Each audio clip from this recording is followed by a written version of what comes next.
ഇന്ന് കയ്പില്ലാത്തതും വളരെ കാലം സൂക്ഷിച്ചു വെക്കാൻ പറ്റുന്നതുമായ നാരങ്ങാച്ചാർ എങ്ങനെയാണ് തയ്യാറാക്കുന്നത് നോക്കാം. എൻ്റെ ചാനൽ ഇനിയും സബ്സ്ക്രൈബ് ചെയ്തിട്ടില്ലാത്തവർ സബ്സ്ക്രൈബ് ചെയ്യണേ. അതിനായിട്ട് ഞാനിവിടെ 1 കിലോ നാരങ്ങയാണ് എടുത്തിരിക്കുന്നത്. ഇത് വീട്ടിൽ തന്നെ ഉണ്ടായ നാരങ്ങയാണ്. ഇതിന് അല്പം തൊണ്ട് അല്പം കട്ടി കൂടുതലാണ്. നമുക്ക് നാട്ടിലുള്ള നാടൻ നാരങ്ങ വേണമെങ്കിലും എടുക്കാം. ഈ നാരങ്ങ ഞാൻ നന്നായിട്ട് കഴുകി വൃത്തിയാക്കി എടുത്തിട്ടുണ്ട്. ഈ നാരങ്ങയിലേക്ക് നമുക്ക് 1 ലിറ്റർ തിളപ്പിച്ച വെള്ളം ഒഴിച്ചു കൊടുത്തൊന്ന് വാട്ടിയെടുക്കാം. ഈ നാരങ്ങ നമുക്ക് തിളച്ച വെള്ളത്തിൽ ഒരു 10 മിനിറ്റ് ഇട്ട് വയ്ക്കാം.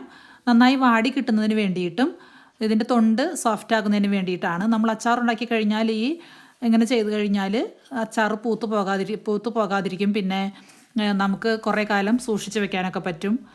പിന്നെ തൊണ്ട് നമുക്ക് എളുപ്പത്തിൽ സോഫ്റ്റായും കിട്ടും. നമ്മളിപ്പോൾ നാരങ്ങ ഞാൻ വെള്ളത്തിൽ നിന്ന് എടുത്ത് വെച്ചിട്ടുണ്ട്. നമുക്ക് ഈ നാരങ്ങയുടെ ഒരു സൈഡൊന്ന് ചെറുതായിട്ടൊന്ന് കട്ട് ചെയ്തെടുക്കാം.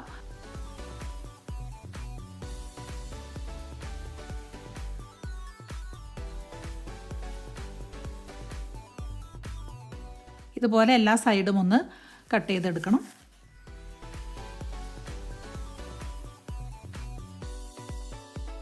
നമുക്ക് ഈ നാരങ്ങ ഒരു 4 കഷ്ണങ്ങളായിട്ടൊന്ന് മുറിക്കാം. മുറിച്ച് കഴിയുമ്പോൾ ഇതിൻ്റെ അടിഭാഗം വിട്ടു പോകാത്ത രീതിയിൽ 4 ഒന്ന് മുറിച്ചെടുക്കണം. എന്നിട്ട് ഈ നാരങ്ങയിലേക്ക് നമുക്ക് 1/2 ടേബിൾ സ്പൂൺ വീതം ഉപ്പ് ഇട്ട് കൊടുക്കാം. ഇതുപോലെ നമ്മൾ എടുത്തു വച്ചിരിക്കുന്ന എല്ലാ നാരങ്ങയിലേക്കും നമ്മളിങ്ങനെ ഉപ്പ് ഇട്ട് കൊടുക്കാം.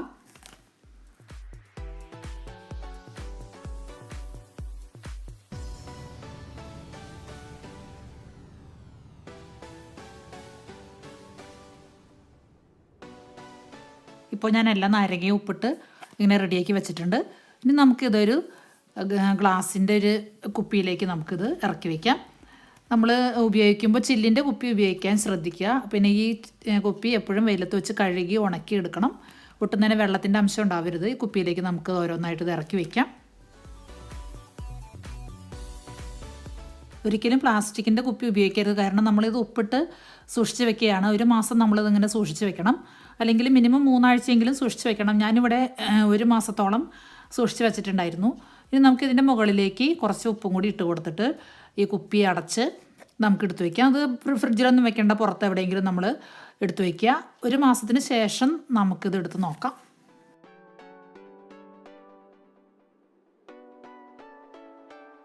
ഞാനിവിടെ 1 മാസം കുപ്പി ഇങ്ങനെ സൂക്ഷിച്ച് വെച്ചിട്ടുണ്ടായിരുന്നു.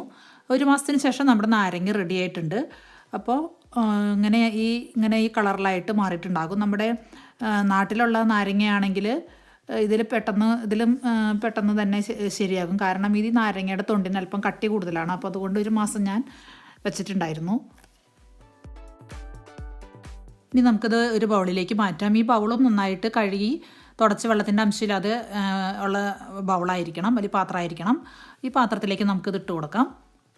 അതിൻ്റെ വെള്ളം ഉൾപ്പെടെ നമ്മൾ ഇതിലേക്ക് ഇട്ട് കൊടുക്കുകയാണ്. ഇനി നമുക്കൊരു ഫോർക്ക് വെച്ചിട്ട് ഒരു സ്പൂൺ വെച്ചിട്ട് ഇതൊന്ന് വിടുവിച്ചെടുക്കാം. കാരണം നമ്മളിത് 4 കഷ്ണമാക്കി നമ്മൾക്ക് വിടിയിച്ചെടുക്കുകയാണെങ്കിൽ അച്ചാർ ഉണ്ടാക്കുമ്പോൾ നമുക്ക് അത് ഉപയോഗിക്കാൻ എളുപ്പമായിരിക്കും. അപ്പോൾ ഞാനതൊരു ഫോർക്ക് വെച്ചിട്ട് ഇങ്ങനെ വിടർത്തിയെടുത്തിട്ടുണ്ട്. ഇനി നമുക്കിത് ഉപയോഗിച്ച് അച്ചാർ എങ്ങനെയാണ് തയ്യാറാക്കുന്നത് നോക്കാം. അതിനായിട്ട് ഞാനിവിടെ ഗ്യാസ് ഓൺ ചെയ്തൊരു പാത്രം അടപ്പത്തേക്ക് വെക്കുകയാണ്. ഈ പാൻ ചൂടായി കഴിയുമ്പോൾ അതിലേക്ക് 1/2 ടീസ്പൂൺ ഉലുവ നമുക്ക് ഇട്ട് കൊടുക്കാം. ഇനി ഇതിലേക്ക് 1/2 ടീസ്പൂൺ കടുകും നമുക്ക് ചേർത്ത് കൊടുത്തിട്ട് നന്നായിട്ട് ഒന്ന് ചൂടാക്കി എടുക്കണം.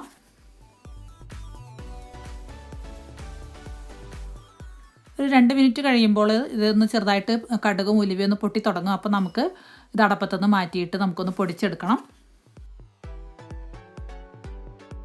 ഇനി ഈ പാൻ തന്നെ വീണ്ടും അടപ്പത്തേക്ക് വെക്കാം. ഇതിലേക്ക് 1 തുള്ളി എണ്ണ ചേർത്ത് കൊടുക്കാം. നമുക്ക് ഇനി ഇതിലേക്ക് ഒരു കഷ്ണം കായം ഇട്ട് കൊടുക്കാം. ഞാനിവിടെ മുഴുവൻ കായാണ് എടുത്തിരിക്കുന്നത്.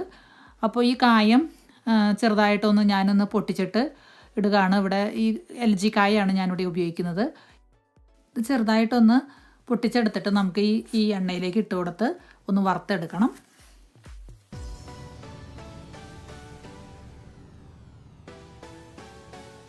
നന്നായി ചൂടായി കഴിയുമ്പോൾ ഇത് നമുക്ക് ഒന്ന് പൊടിച്ചെടുക്കണം. ഇനി അച്ചാർ ഉണ്ടാക്കാനായിട്ട് ഞാനിവിടെ ഒരു 20 അല്ലി വെളുത്തുള്ളി അരിഞ്ഞത്, ഒരു ചെറിയ കഷ്ണം ഇഞ്ചി അരിഞ്ഞത്, ഒരു 3-4 പച്ചമുളക് അരിഞ്ഞത് എടുത്തിട്ടുണ്ട്. അച്ചാർ ഉണ്ടാക്കാനായിട്ട് ഞാനിവിടെ ഒരു വലിയ ഒരു പാത്രം അടുപ്പത്തേക്ക് വെച്ചിട്ടുണ്ട്. നമുക്ക് ഗ്യാസ് ഓൺ ചെയ്ത് ഈ പാത്രം ഒന്ന് ചെന്നിട്ട് ചൂടാക്കി എടുക്കാം. പാത്രത്തിലേക്ക് നമുക്ക് എണ്ണ ഒഴിച്ചു കൊടുക്കാം. ഞാനിവിടെ വെജിറ്റബിൾ ഓയിലാണ് ഉപയോഗിക്കുന്നത്. നിങ്ങൾക്ക് എള്ളെണ്ണ ഉപയോഗിക്കുകയാണെങ്കിൽ കൂടുതൽ നന്നായിരിക്കും. എണ്ണ നന്നായി ചൂടായി കഴിയുമ്പോൾ അതിലേക്ക് നമുക്ക് 1/2 ടേബിൾ സ്പൂൺ കടുകിട്ട് പൊട്ടിച്ചെടുക്കാം. അതിലേക്ക് നമ്മൾ അരിഞ്ഞു വെച്ചിരിക്കുന്ന വെളുത്തുള്ളി, ഇഞ്ചിയും പച്ചമുളകും ചേർത്ത് നന്നായിട്ട് വഴറ്റിയെടുക്കാം.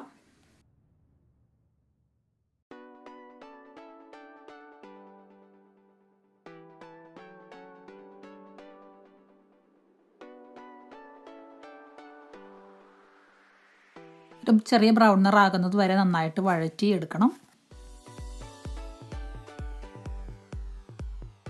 ഇനി നമുക്ക് ഇതിലേക്ക് 1/4 ടീസ്പൂൺ മഞ്ഞൾപ്പൊടി ചേർത്ത് കൊടുത്ത് വഴറ്റാം.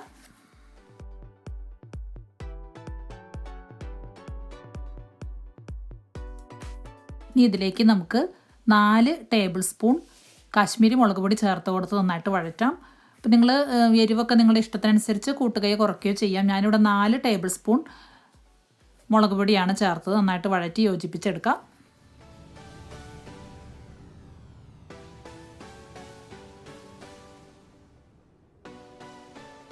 ഇതിലേക്ക് നമ്മൾ നേരത്തെ പൊടിച്ച് വെച്ചിരിക്കുന്ന ഉലുവയും കടുകും പൊടിച്ചത് ചേർത്ത് കൊടുത്ത് വഴറ്റാം.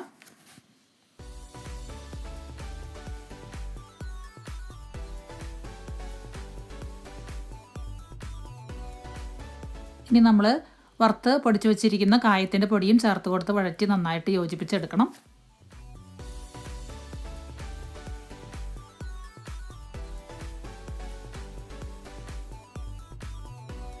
എല്ലാ പൊടികളും നന്നായിട്ട് മൂത്ത് കഴിയുമ്പോൾ ഇതിലേക്ക് ഒരു 6 ടേബിൾ സ്പൂൺ ചൊറുക്ക നമുക്ക് ഒഴിച്ചു കൊടുത്ത് നന്നായിട്ടൊന്ന് ചൂടാക്കി എടുക്കാം. ചൊറുക്കയും നിങ്ങളുടെ ഇഷ്ടത്തിനനുസരിച്ച് കൂട്ടുകയോ കുറയ്ക്കുകയോ ചെയ്യാം.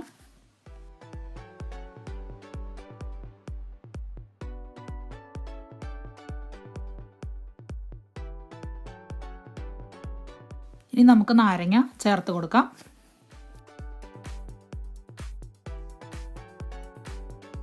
നന്നായിട്ട് ഇളക്കി യോജിപ്പിച്ച് കൊടുക്കാം. നമുക്ക് ഒരു 3-4 മിനിറ്റ് നമ്മൾ നന്നായിട്ടൊന്ന് കൈയെടുക്കാതെ ഇളക്കിയ മസാലകളൊക്കെ ഒന്ന് പിടിക്കാൻ വേണ്ടിയിട്ട് നന്നായിട്ട് ഇളക്കി കൊടുക്കണം.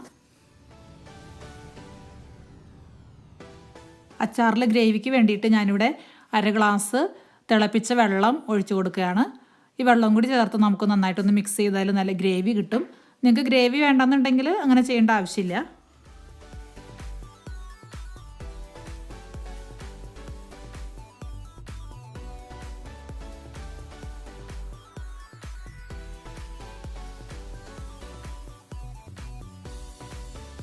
ഇനി നമുക്ക് അച്ചാറിൽ ഉപ്പുണ്ടോ എന്ന് ചെക്ക് ചെയ്യാം.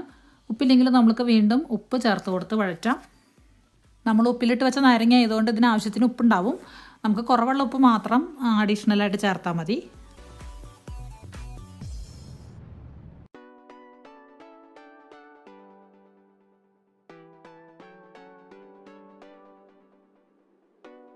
പുളി അല്പം കുറവുണ്ട്. അപ്പോൾ പുളിക്ക് വേണ്ടിയിട്ട് ഞാൻ കുറച്ചും കൂടി ചൊറുക്കതിലേക്ക് ചേർത്ത് കൊടുത്ത് വഴറ്റാണ്.